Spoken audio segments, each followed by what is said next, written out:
welcome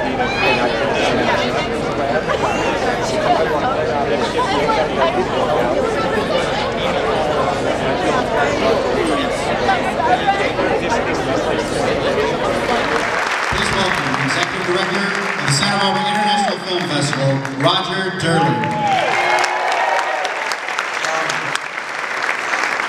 A very famous Spanish writer, Calderón de la Barca, said, "Life's a dream." And just a few minutes ago, I was in a small room, like a little fly in the corner, watching Sir Ben Kingsley and Martin Scorsese and Leonard Maltin talking to each other, and I said, yes, you know, for us film lovers, life is a dream. Tonight we salute an American icon, maverick director, screenwriter, producer, actor, and film historian, a filmmaker who does not condescend or compromise. The genius we're celebrating tonight has always remained true and faithful to his own vision. His films are immersed with cinematic potency and cinematic virtuosity. Since the early 70s, he's given us such classics like Taxi Driver, Raging Bull, Goodfellas, The Departed, and many others. But I was deeply moved to see that this giant of the cinema does not rest on his laurels. And in this past year, we were given his most personal film to date. His newest cinema masterpiece, Hugo, an homage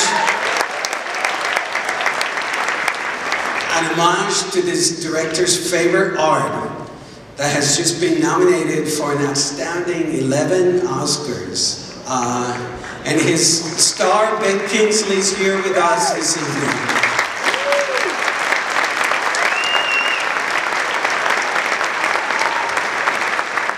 I have, of course, been speaking of Scorsese. I don't need to mention his first name, just like I only need to mention Hitchcock, Fellini, Kubrick, Polanski, Bergman, Kurosawa. He's one of the greats who continues to push the limits of cinema. Welcome to the 27th Santa Barbara International Film Festival presented by Lynda.com. We'd like to thank Daniel Gibbons Jewelry for the custom design of tonight's American Riviera Award. And tonight's American Riviera Award is sponsored by Bridlewood State Winery.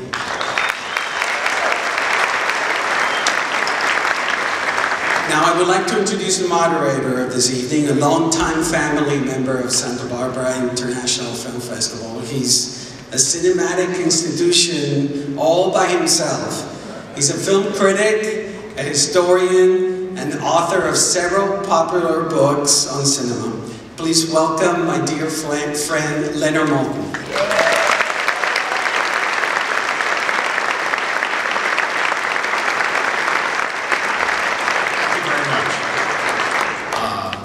I'm delighted to be here, as I always am, at the Santa Barbara International Film Festival.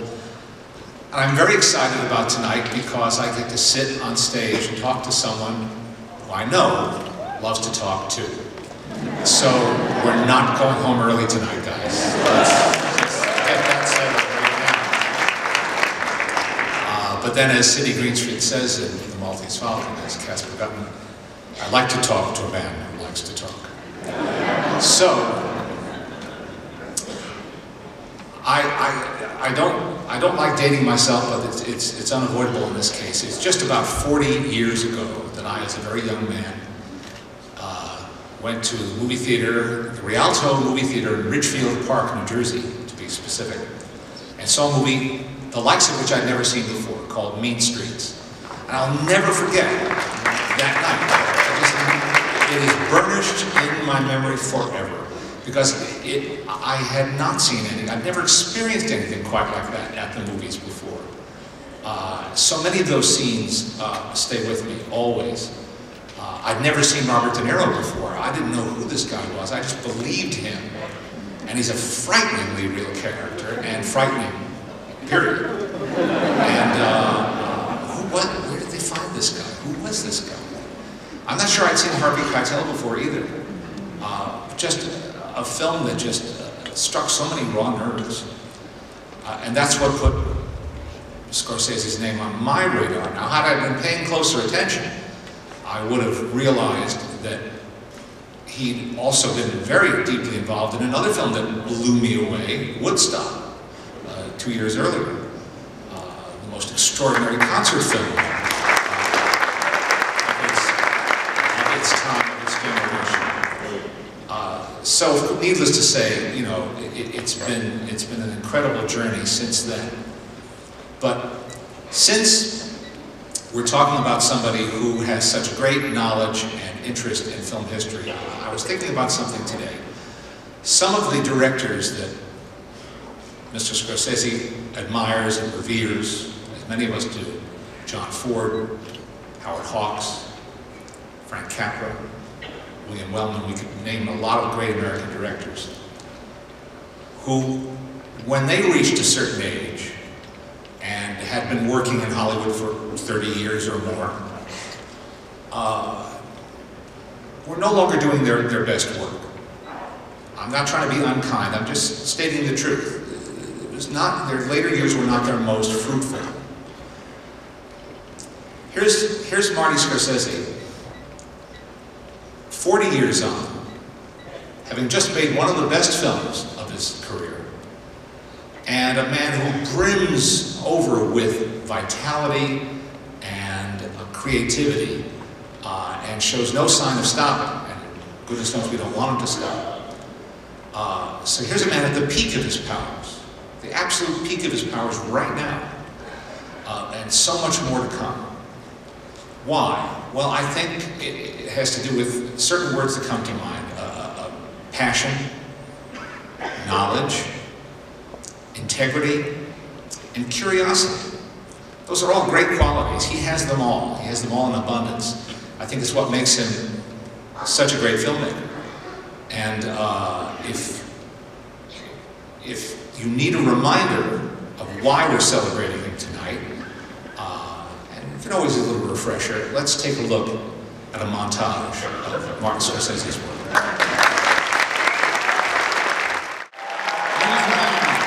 Please welcome Martin Scorsese.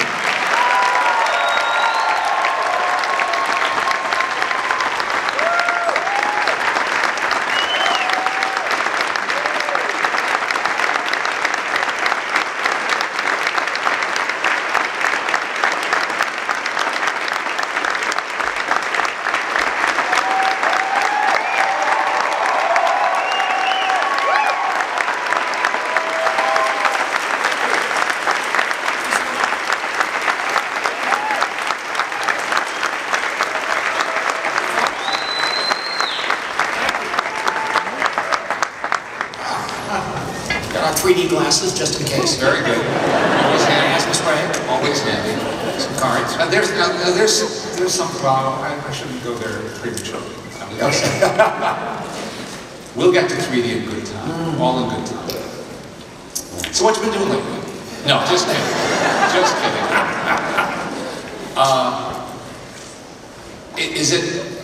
Is it harder to make a film or to stay on the awards circuit for 2 months?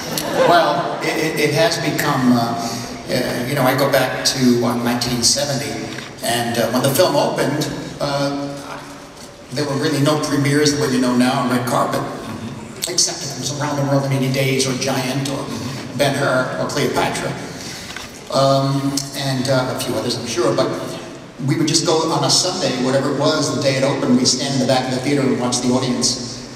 We'd go and see if anybody was was online to go to the theater, you know, like Cinema One or the Coronet in New York and that sort of thing. So then we'd go for like Chinese food and, you know, whatever. That was it. That was it. Yeah. And it was in one theater. One theater, yes. Yeah. And a carefully selected theater like Cinema One. That's right, yeah. Yeah, it was not on 3,000 or 5,000. No. So therefore you had a line, which was interesting. You had some people. And don't forget the line. I didn't think Taxi Driver was going to be a popular film, and because we were so passionate, we had to make this thing and create a script, you know. I'll never forget that Sunday when it opened. I think Paul Schrader called me and said, "Marty, go to Cinema One, take a look at the line that's formed." I couldn't believe it. You know, we just stood across the street and watched. It was quite something. And again, people got turned away in those days too. They couldn't get into the 2 o'clock show. They might have to wait for the 4 o'clock or the 4:30 show. I mean, it was a whole different ritual. Going to the movies. And surely you remember. I don't want to turn this into memory lane tonight. I really don't. Yes. But there is an expression that people of a certain generation, a lot of you will know. This is where we came in. Oh, that's right. Never saw a film from the beginning. You only walk in the middle. Even Vertigo, I walked in the middle. Yeah. It was a VistaVision projector. It was at the Capitol Theater. Projected a VistaVision. It didn't matter. It was amazing. But we walked in. This is where we came in. Now let's watch a little more, right? Yeah. Even a double feature. You come into the middle of the second feature, watch that through, watch all of the first feature, the trailers, the cartoon, the coming attractions, and then the first feature would start, and at a certain point my mom and dad would say, "Oh, this is where we came in." We leave. Oh, absolutely. And it's interesting because structurally the films, you try, oh, that's what that meant. And today, you look at it as indefensible behavior. I know. But that's what we all did. Yeah. It's amazing. But so the award circuit now has become very, very, it's very arduous in a way, and it's not a bad problem to have. Yeah. You just have to breathe, right. High class to speak. Yeah, it's a high class problem to have. So, but that's been in the past 10 years, I think, since Gangs in New York. Yeah. And prior to that, it was I think, what was it? Goodfellas we did a lot, I think, but there were no premieres. Basically went around the world and, I don't know, I could go to Japan for it. No, Raging Bull we did. You've talked a lot about your childhood and the circumstances that led you to become a movie lover, a movie nut, if you will. And you've spoken often about some of those vivid childhood memories, as well as the memories of observing your neighborhood, and observing the people around you, which of course stood you in good stead for many years after that. But one thing I want to know, because I never heard you speak about this, is when you felt, was there a moment that you said, as a young man now, yes, I can do this, I'm going to be able to make a living in the movie business? Well, you used the word living. Make a living. No, I never said that. No. But you were teaching at NYU. I was an instructor, in '69 and '70. But there was a time, because of the asthma and look, the reality, that's what it was. That asthma, I was born in '42, I got it in '45. And I was kind of holed up in a way. I could never do any sports or couldn't run or laugh too much because you get spasms, kids get hysterical, and then they turn blue. So that's, So I was constantly, and they didn't know what else to do with me, so they took me to the movies. But it was a working class family. Reading was not a habit. It was really visual. And so by that time, I literally, it was late 40s, early 50s. There were no independent films made in New York. Very few. Fear and Desire and a few Blast of Silence, maybe. But by '59, when I realized I was in a preparatory seminary where I was finally, after 1 year, asked to leave. I wasn't serious in my work, I guess. And, I still harbor the idea of priesthood. Because that was, that's where it comes from. It's not a joke. It's not a joke. That was the height of the Catholic Church in New York, 1950s. And there was this priest there, young priest, who's still alive now, who made a major difference in my life and would straighten us out. Tell us, why are you thinking like that? That sort of thing. You don't have to live like this. He was about 24, 25 years old. And we were 14 or 15 or so. And I saw that he made a difference. Not the older priests were more Italian-American, dealing with the older, the immigrants who first came over, so they were kind of detached from us. But this was a new energy, and he really made sense. compared to what else was around me. And at the same time, I was seeing these films, many different films. I'd get Q Magazine, I'd see this place called the Thalia Theater, and it was showing something called Alexander Nevsky. And you know, I said, oh, it sounds interesting. I just go in the middle, of course. Yeah. Right in the Battle on the Ice, I walk into the Battle on the Ice. Yeah. Stunned. You know, the Yiddish films by Jacob Ben-Ami and the great, you know, oh God, Edgar Allan. Yeah. And so, and but then at that time too, I was making drawings by myself, little drawings, things like storyboards, I guess they call them, and making up my own stories and trying to work with my friends. We didn't have cameras. But then we saw Shadows, and that's what did it. Shadows, John Cassavetes. That's what did it, because at that point people said, well, you can't make a film, it takes too much money, the equipment's too big, and that sort of thing. Well, this had raw emotion, also dealing with a bohemian lifestyle, which is very alien for me. I was on the east side, not the west side of Manhattan. You know, we were Italian, Neapolitan, Sicilians. And I was sort of in between that old village, Sicilian village mentality and this new world called America, you know. But on the west side, was really something. There's only 6 blocks west on Houston Street. And it was another world. And that came out of there. When we saw it that night at the 8th Street Playhouse in New York, afterwards we went to have coffee and we said, that's it. I mean, there's no more excuses. You know, I can't do it, it costs too much. Look at that. Look at the use of the camera. The camera was so flexible, it was an eclair. And you were able to move the camera very quickly, and the technique, the style, and the quality didn't really, it became another style and quality.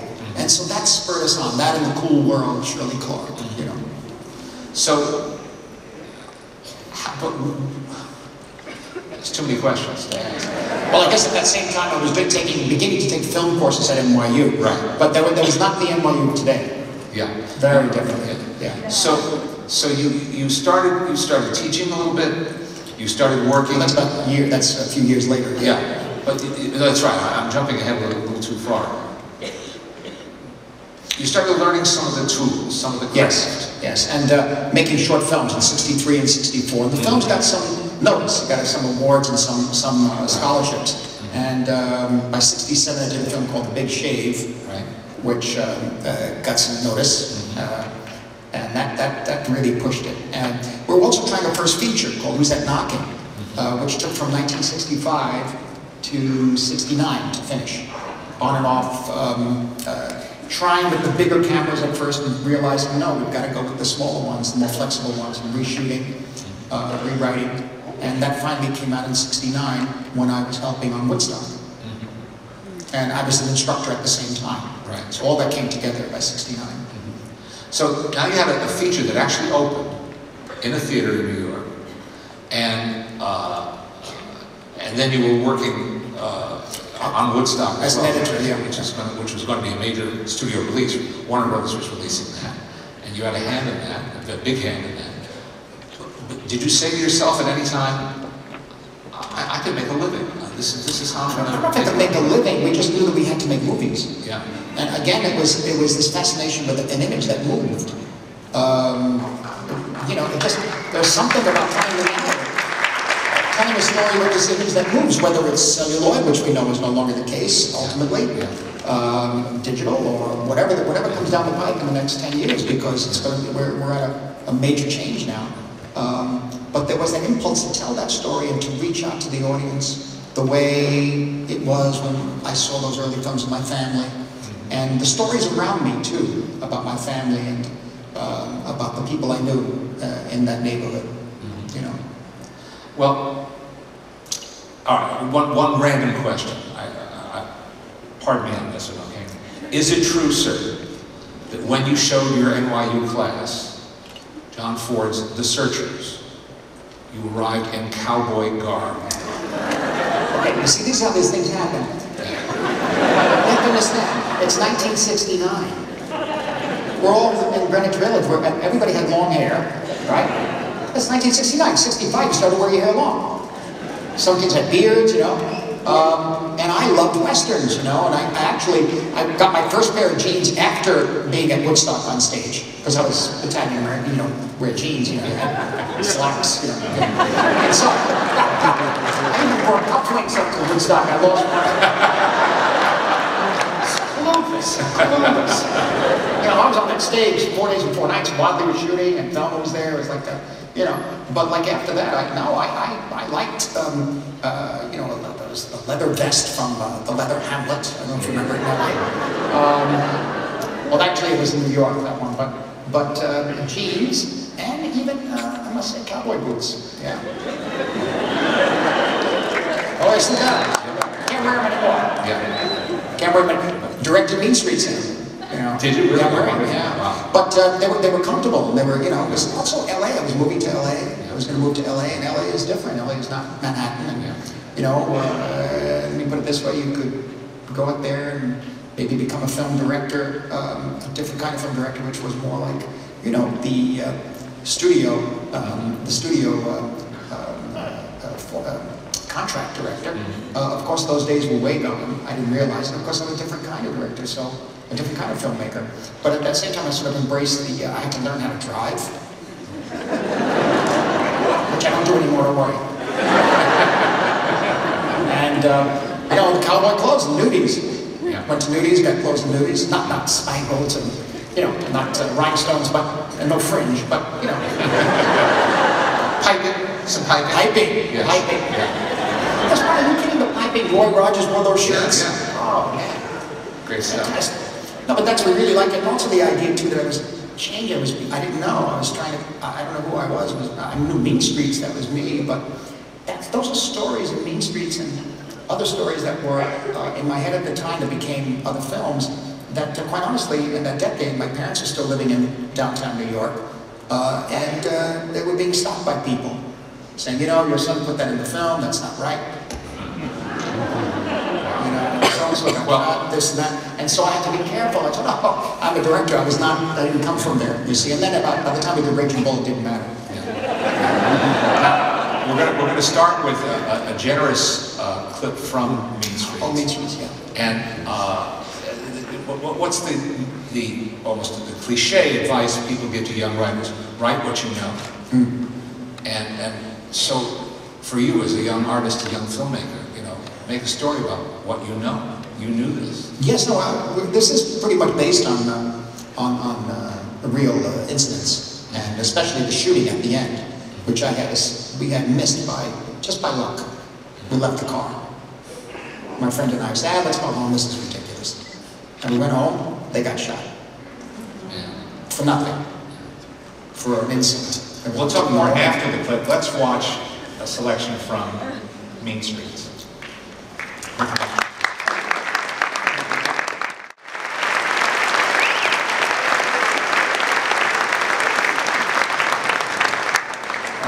That's, I mean, quickly, that jumping jack flash, the slow motion, the red, and all, that's all written in the script. That of course, they improvised the Abbott and Costello routine of what.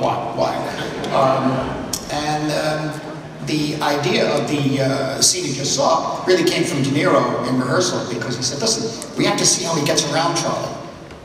And he has to show the charm of the guy, and that's all, not we didn't use the word charm, but how he does it. And so we came up with some stories, and Harvey played off of that. But basically, it was the last day of shooting, we had to squeeze it in, and it was only 26 days shooting. So we squeezed it in an hour and a half, and I said, okay, Howard Hawks, that's it. From American shot, right below the knees, up. Wide shot, over the shoulder, that's it. And shot an hour and a half. And I remember I had forgotten the notes of that day from the rehearsal. And Bob just had to wing it. He said, oh my God, you sure? I said, I know, but we were so busy. It was so crazy.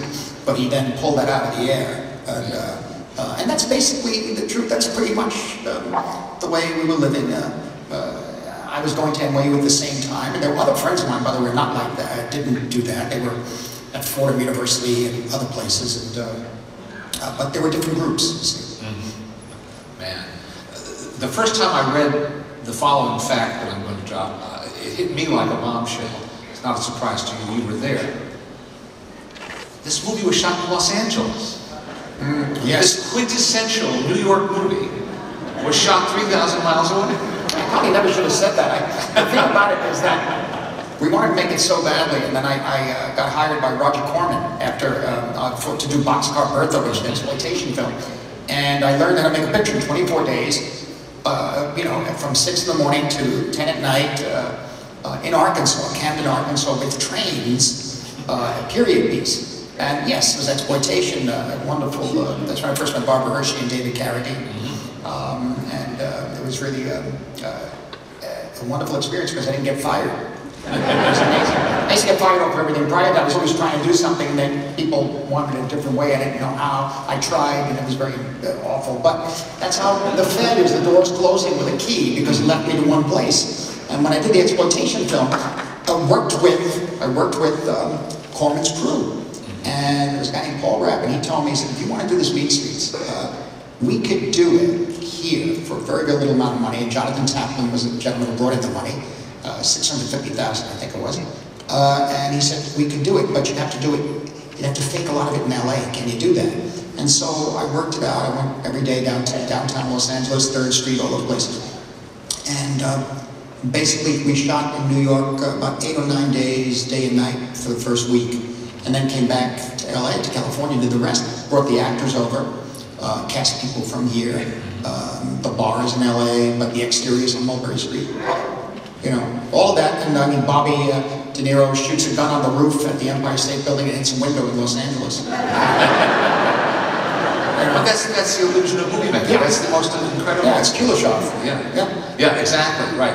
Whatever you tell the audience that they're seeing, that's what they're seeing. That's what they think they're seeing. Yeah. The thing about it is really the spirit of it and the nature, the behavior of the actors, the behavior of the people in the film, because it's a lot of non-actors in there too. And so that really, as long as that captured that New York spirit. Well, you sure did. Now, the next clip we're going to see, and I should add that this selection tonight came from you.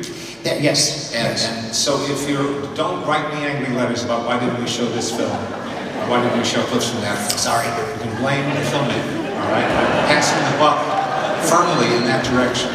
I mean, the clip you just saw is a good example, I think, of, you know, working and trusting the actors. Yeah. Really trusting them at that point. And then trusting each other, too. Yes, exactly. Between the two of them. Yeah. So the next one we're going to see is your Italian early and deeply felt documentary, Italian American. So here we had a sort of a dramatization, some a fictionalization of real events and real people you knew, and the turfs that you knew so well. And now you're doing it in documentary form. What inspired you to make this? It was 1976, and the National Endowment was doing a series called A Storm of Strangers about all the different immigrant groups. And I was asked to do one on the Italians. They were doing one on Greeks, on Irish, on Jewish, on Chinese. And I said, I was interested, but I said, what if we don't do it like a conventional documentary? What if we just go to my mother and father's apartment and have lunch or dinner? And I asked these questions about where they came from. I mean, where they, how they were living back in 1912, 1913, 1920, 1921, and all that sort of thing. And we just eat. And take two 16 cameras and shoot there. Now, they had just moved across the street from the building that I grew up in, 253. After 25 years, they moved across the street to a renovated building. So these, what you see in here, and also they changed their furniture. This became really the plastic seat covers, the whole thing. Murder. I mean, the colors are so garish. But believe me, in the 253, it wasn't that way. It was a little different. But yeah, we just wanted to deal with how, who they were, really. I didn't know that the moment I turned on the camera, that in a sense they would just take it and go and take over. Where I learned a lot. Just shut up, keep your mouth shut, try to get in there, try to get what you can, and if it means somebody talking straight for a half hour without a cut, that's cinema, I think. Yeah. Well, it's more reality than some of what passes for reality. Yes, exactly. Yeah. Okay, so let's take a look at Italian American.